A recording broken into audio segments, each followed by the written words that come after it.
सद्गुरु श्री ब्रह्म चैतन्य महाराज गोंदवलेकर, इनका प्रवचन 13 जुलाई। भगवान और नाम भिन्न नहीं है।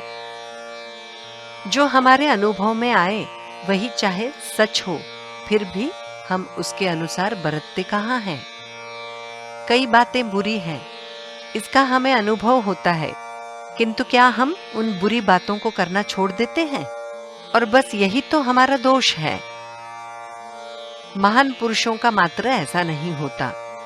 उन्हें जो अनुभव आए उनको उन्होंने आचरण में उतार कर दिखाया है, और इसलिए वे संत पद तक पहुंचे।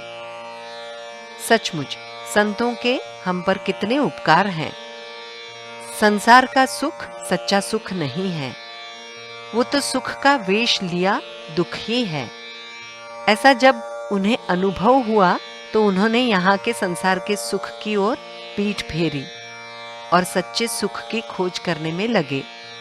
ऐसा उन्हें ज्ञात हुआ कि परमेश्वर प्राप्ति में ही सच्चा सुख है, और उस प्राप्ति का सरल साधन उनकी समझ में आया ईश्वर का नाम।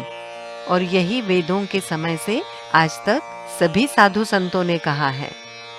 अपना अनुभव सभी संतों ने बड़े जोर से कहा है कि सद्गुरु से प्राप्त ईश्वर का नाम प्रेम, भक्ति और एकाग्रता से लें तो परमेश्वर हमारे समीप आकर खड़ा हो जाता है।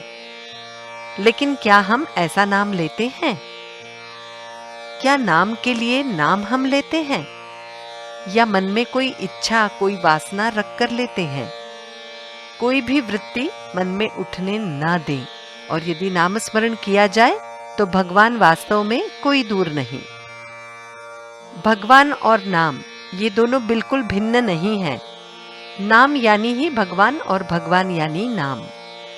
नाम एक बार मुख में आया तो समझो भगवान हाथ में आ ही गए। लड़के पतंग उड़ाते हैं।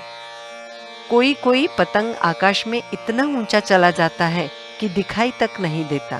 फिर भी पतंग उड़ाने वाला कहता है कि पतंग मेरे हाथ में है, क्योंकि पतंग की डोर उसके हाथ में होती है। तो जब तक नाम स्मरण की डोर हमारे हाथ में है, तब तक परमेश्वर हमारे हाथ में है। वो डोर छूट गई कि परमेश्वर हमारे हाथ से छूट गया। हमारे नाम स्मरण के लिए एक बात की अत्यंत आवश्यकता है। जब तक परमेश्वर के बिना हमारे जीवन में एक क्षण भी आगे बढ़ना संभव नहीं, ऐसा नहीं लगता, तब तक हमारा नाम स्मरण सच्चा नाम स्मरण नहीं होता। परमेश्वर ही जीवन का आधार है, उसके बिना हम जी ही नहीं सकते। ऐसी वृत्ति रग रग में समा जाने पर ही जो नाम स्मरण होता है वही सच्चा नाम स्मरण होता है। लेकिन हमारी स्थिति तो इससे बिल्कुल विपरीत है। हम तो ऐसी वृत्ति से नाम स्मरण करते हैं कि परमेश्वर भी हमारे समीप क्यों आए। ऐसा समझकर यदि हम नाम लें कि परमेश्वर का नाम ही हमारे जीवन का सर्वस्व है, तो हमारा जीवन सार्थक हुए बिना नहीं रहेगा। हमारे मन में ये दृढ़ विश्वास हो कि नाम स्मरण से भगवान की प्राप्ति होगी ही।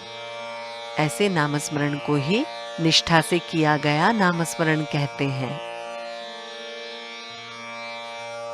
भगवान, भक्त और नाम ये तीनों एक रूप ही हैं।